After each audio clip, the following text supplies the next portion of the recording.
Avez-vous déjà considéré que vos pensées pourraient ne pas être vous? Qu'elles pourraient en fait vous limiter, vous enfermer dans une cage de votre propre fabrication? L'enseignant spirituel Jiddu Krishnamurti a passé sa vie à explorer cette idée même, à sonder les profondeurs de la pensée et la nature du moi. Dans nous allons plonger dans ces idées, en examinant la relation entre le penseur et la pensée, d'où viennent nos pensées, et finalement, pourquoi la pensée seule ne peut pas résoudre les problèmes du moi. Nous avons tendance à penser au penseur comme étant séparé de la pensée, n'est-ce pas? Comme si nous, une petite entité quelque part dans nos têtes, produisons et contrôlons nos pensées. Mais est-ce vraiment le cas?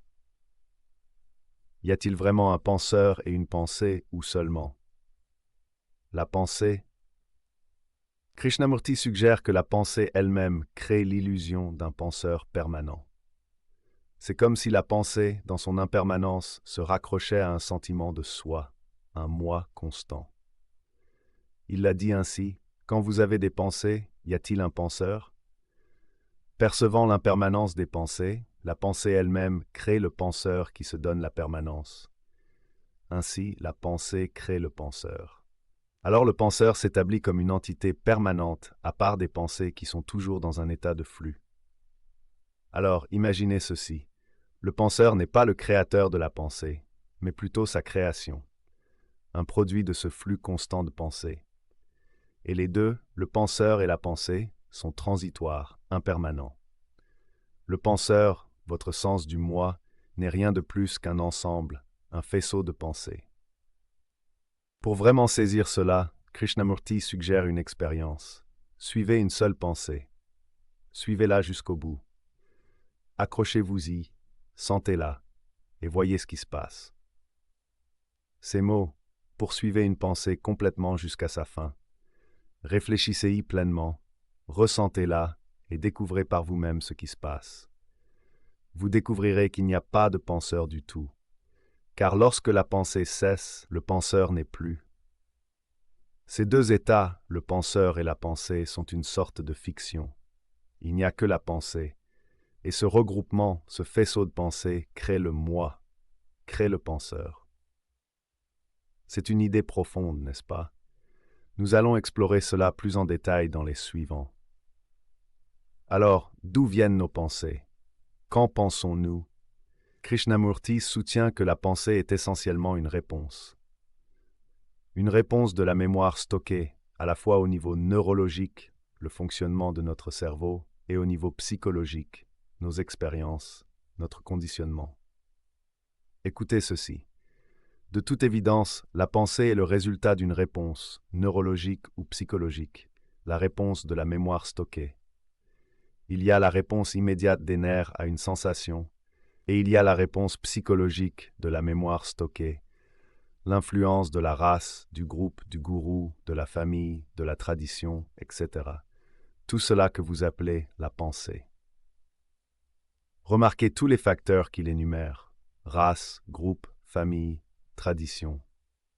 Toutes nos expériences, de la petite enfance à aujourd'hui, sont stockées sous forme de mémoire, et ces souvenirs façonnent nos pensées. Ils filtrent la façon dont nous percevons le monde, influencent nos réactions, colorent nos jugements. Sans mémoire, pas de pensée. Imaginez, un esprit sans le poids du passé. Pas de pensée bourdonnante, pas d'histoire intérieure, juste être. C'est une idée intrigante, n'est-ce pas? Mais la réalité est que nous avons des mémoires, beaucoup d'entre elles. Et ces mémoires sont constamment activées, donnant naissance à la cascade sans fin de pensées qui remplissent nos esprits. Cela soulève naturellement la question: quelle est l'origine même de la pensée? Nous aborderons cela dans le prochain Borth. Nous avons établi que la pensée découle de la mémoire. Mais cela ne fait que repousser la question, n'est-ce pas? D'où vient la mémoire? De nos expériences, bien sûr.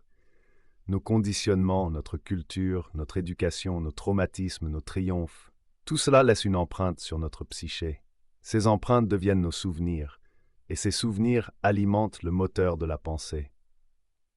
Pensez à votre propre vie. vos croyances, vos valeurs, vos peurs, vos désirs, d'où viennent-ils? Sont-ils vraiment les vôtres? Ou sont-ils le produit de votre environnement, de votre éducation, des influences que vous avez absorbées au fil des ans? C'est un peu comme un jeu de téléphone arabe, n'est-ce pas? L'information est transmise de génération en génération, déformée et remodelée à chaque étape. Et nos pensées basées sur ces informations transmises peuvent être tout aussi déformées, tout aussi éloignées de la réalité. Krishnamurti dirait que nous vivons dans une prison de pensées d'occasion, des pensées qui ne sont pas vraiment les nôtres, mais qui ont été transmises, héritées, absorbées de notre environnement. Et c'est à l'intérieur de cette prison que nous construisons notre sens du moi. Maintenant, avant de commencer à penser que nous préconisons l'arrêt complet de la pensée, clarifions les choses. Il ne s'agit pas de faire taire l'esprit ou d'atteindre un état de vide mental. La pensée a sa place. Elle est essentielle à notre fonctionnement quotidien. Comme le dit Krishnamurti, nous ne disons pas que la pensée doit s'arrêter. La pensée a une fonction définie. Sans la pensée, nous ne pourrions pas aller au bureau. Nous ne saurions pas où nous vivons.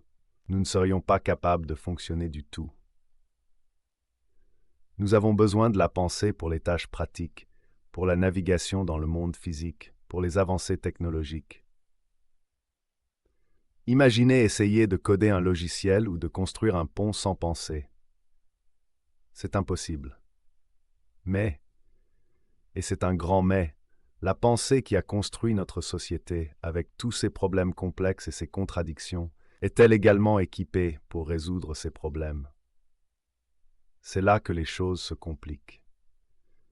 Krishnamurti soutient que la pensée, étant le produit de la mémoire, du passé, est intrinsèquement limitée dans sa capacité à aborder les problèmes du présent. Elle est comme un vieux disque rayé, répétant les mêmes schémas, les mêmes solutions qui ont créé les problèmes en premier lieu. Nous sommes coincés dans une boucle de rétroaction en utilisant les outils du passé pour essayer de construire un avenir différent. Et cela, selon lui, est la racine de nos luttes.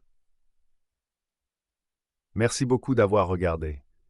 Si vous avez aimé cette vidéo, n'oubliez pas de mettre un pouce bleu et de vous abonner pour plus de contenu comme celui-ci. J'adore lire vos commentaires, alors n'hésitez pas à en laisser un en dessous pour continuer la discussion. Partagez cette vidéo avec vos amis pour faire passer le message. À la prochaine.